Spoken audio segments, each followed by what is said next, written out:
tahun 2025, 24, 25.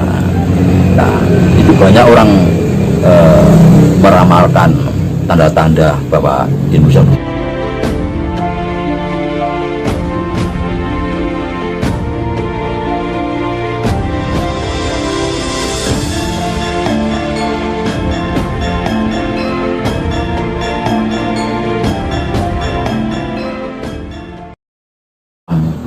malah Pancasila itu bukan main-main, bukan main-main, itu betul-betul yang sudah diuji dan akhirnya bisa nanti menggantikan ideologi yang sudah usang menurut Bung Karno itu. Nah, bagaimana tidak dinyatakan usang? Seperti manifesto komunis, seperti liberalisme ya, yang diawali dari Thomas Jefferson itu kan lahir pada abad pertengahan, pada masa revolusi industri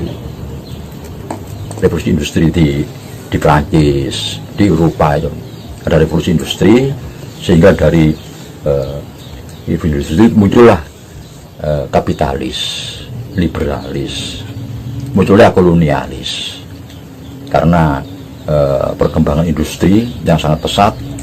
Timbul para pengusaha besar, bahkan dari yang tadinya vendor kapitalis ya, berkembang menjadi industri kapitalis karena revolusi industri ini. Karena berkembang menjadi industri kapitalis, maka butuh lahan baru, baik lahan untuk meneruk atau mendapatkan bahan mentah, bahan baku untuk kepentingan industri, juga lahan untuk pemasaran, Nah ini yang waktu itu muncul. Nah, komunis pun ini anak kandung yang terakhir dari revolusi industri. Tidak hanya liberalis, kapitalis, komunis pun ini anak kandung dari revolusi industri. Nah ini yang nah itu berarti kan sudah usang, sudah 500 tahun.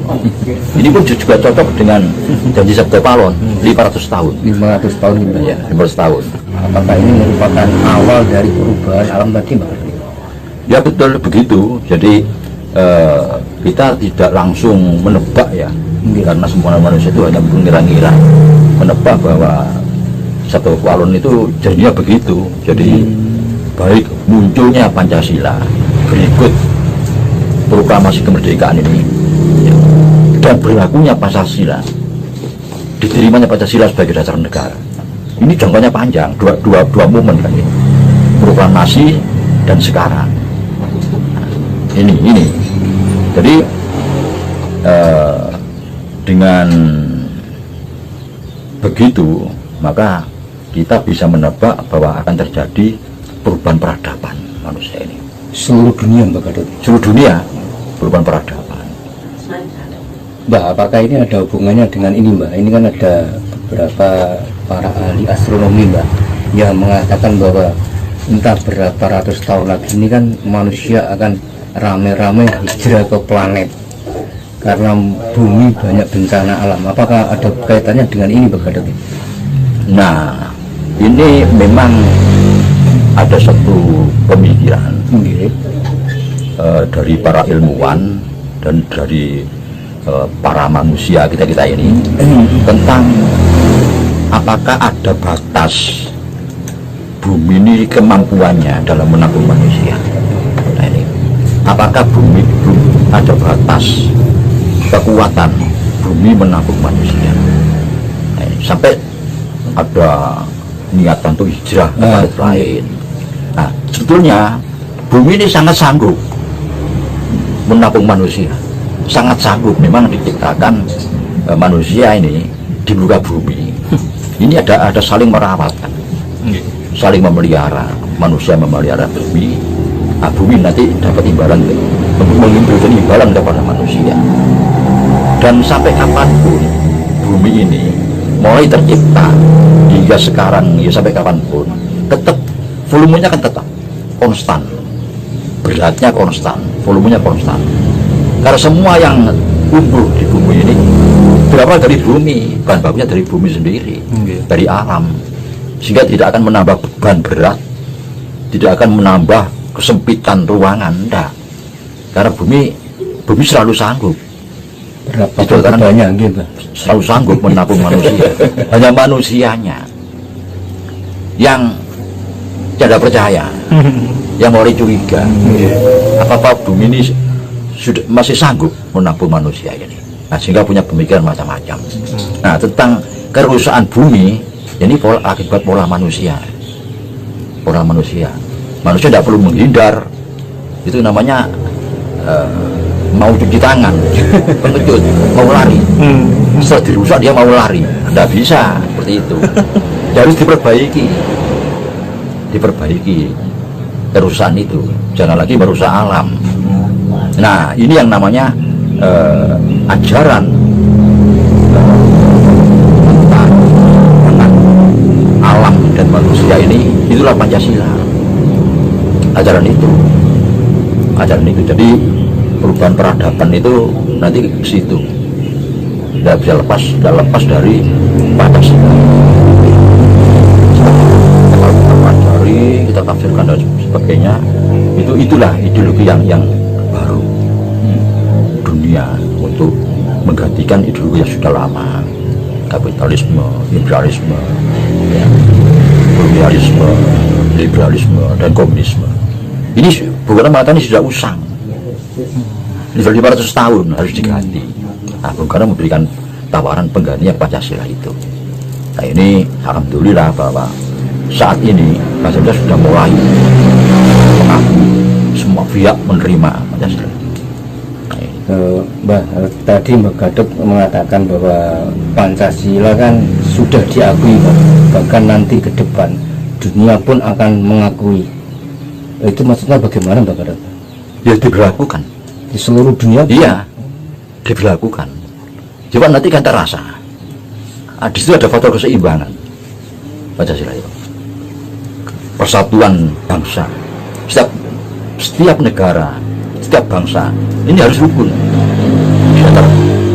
Di dalam negeri harus rukun, harus bersatu. Dan nanti ada kerukunan umat manusia. Kemanusiaan yang adil dan beradab ini kerukunan umat manusia. Nanti kerukunan alam, kerukunan antar makhluk, ketuhanan yang Maha Esa itu. Jadi nanti terus berkembang. Ini ajarannya tidak sederhana, tapi kalau diterangkan betul, ini agak sampai detail pengertiannya itu, dan mampu merubah peradaban ini, mampu dengan perubahan peradaban ini mampu bukan sekedar alternatif pilihan. Kita pun juga tidak mengatakan salah satu pilihan. Nah, semua itu perlu diuji. Nah, untuk di Indonesia sudah cukup diuji. Nanti ke depan tidak menutup kemungkinan Indonesia ini menjadi negara super power dunia. Betul, karena sumbernya dari Indonesia Pancasila itu, dari Indonesia. Jadi tidak gampang ya, mulai 1745 Pancasila itu terus proses sampai tahun. Sekarang terasa semua sudah paham bahwa sudah diakui oleh semua lapisan masyarakat di Indonesia ini. Itu. Mbah, untuk tadi Mbak, kita kembali ke tema awal Mbah, Sabdo Palon. Apakah Sabdo Palon itu kalau kita runtuh dengan silsilah itu apa ada hubungannya dengan Majapahit Mbak Gadot? Memang waktu itu kan pada zaman Majapahit. Pada zaman Majapahit ya? Iya, zaman Majapahit, Raja Majapahit yang ke-6. Raja Majapahit pertama kan Raden Wijaya dengan gelar Kertarajasa Jayawardhana. Dan Majapahit kedua kan Jayanegara. Majapahit ketiga Tribuwana Wijaya Tunggal-Dewi. Majapahit keempat Hayam Wuruk yang bergelar Rajasa Negara. Raja Majapahit kelima Wikramawardhana.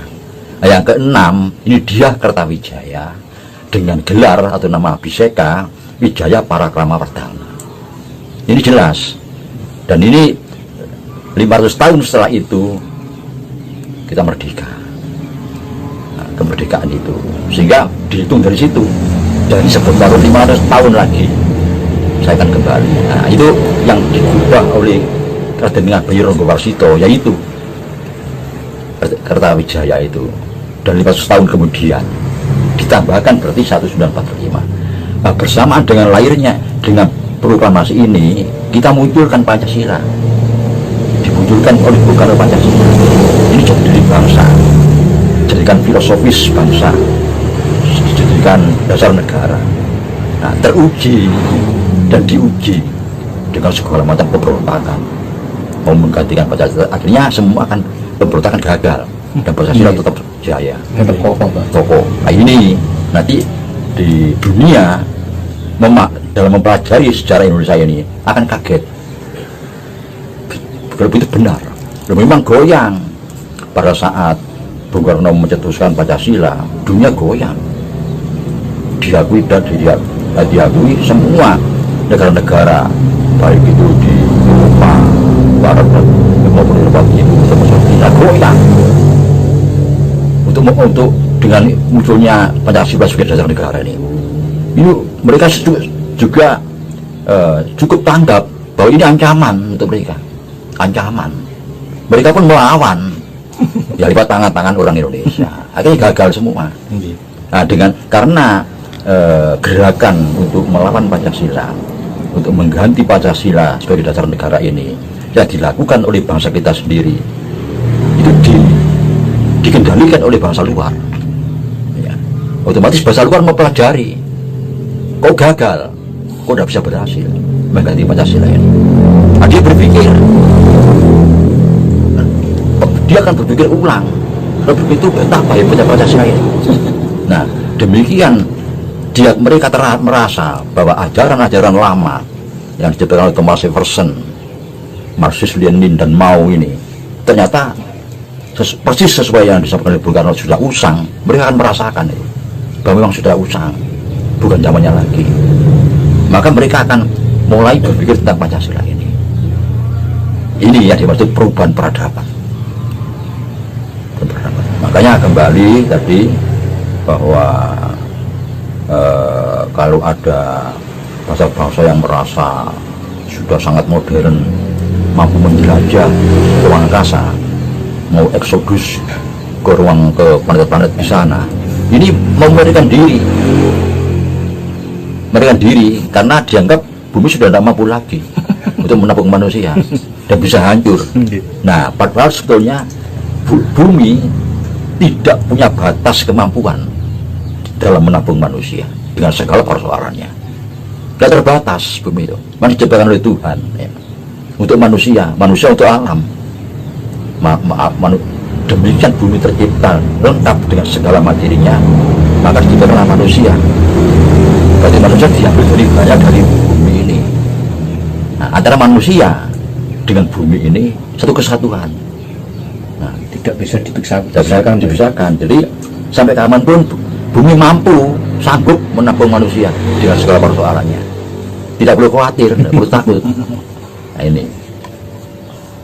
Jadi kan kerusakan bumi ini kan ulah dari manusia itu sendiri, Mbak. Betul, jadi betul, mereka itu nggak mau bertanggung jawab dengan apa yang dilakukan. Iya. Mbak, ini juga banyak itu, Mbak, statement yang mengatakan, Mbak, tahun 2025 itu Indonesia akan mengalami kejayaan dan Sang Ratu Adil itu nanti akan memimpin Nusantara, Mbak. Gimana menurut pandangan Mbak Gatot? Ya, kalau saya kan sudah jelas ya. Jadi sekarang ini Bapak Jokowi itu menurut teori siklus. Ya, kalau General itu Bung Karno, ya, Kertanegara itu Pak Harto, Bapak Jokowi ini Raden Wijaya. Menurut teori siklus. Nah, coba dibaca YouTube saya yang lalu ya. Itu Raden Wijaya. Itu sekarang ini ya Jokowi ini. Ini saya tidak bicara masalah reinkarnasi, titisan, ya. Ini teori siklus.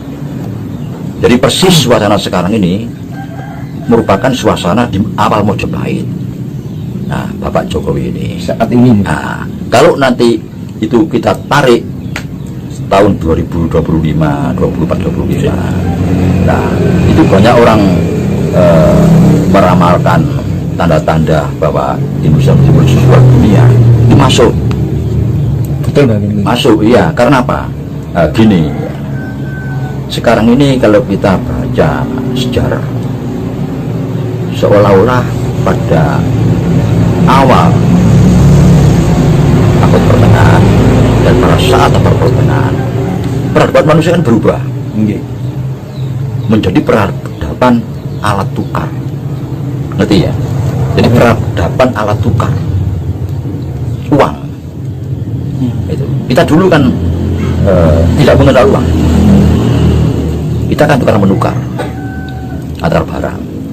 Nah, oleh karena itu kita di bumi Nusantara ini terakhir menggunakan alat tukar yang disebut dengan uang ini, yang kita sekarang menyebut dengan rupiah ini terakhir. Karena kita tidak butuh alat tukar itu, tidak butuh. Bahasa lain butuh, karena setiap negara itu sumber daya alamnya tidak sama, sehingga dia harus menukar jarak jauh. Tidak mungkin bahkan disebut alat tukar. Nah, sedangkan kita tidak butuh alat tukar, tapi karena pada pertengahan itu kita dimasuki bangsa-bangsa dari luar, maka kita masuk dalam peradaban alat tukar itu. Bisa sebut peradaban sebelum Masehi, awal Masehi sampai abad pertengahan itu saya sebut peradaban alat tukar. Alat tukar, di mana manusia itu menukarkan apa saja, misalnya ribuan ton beras, ribuan ton jagung, kedelai dan sebagainya.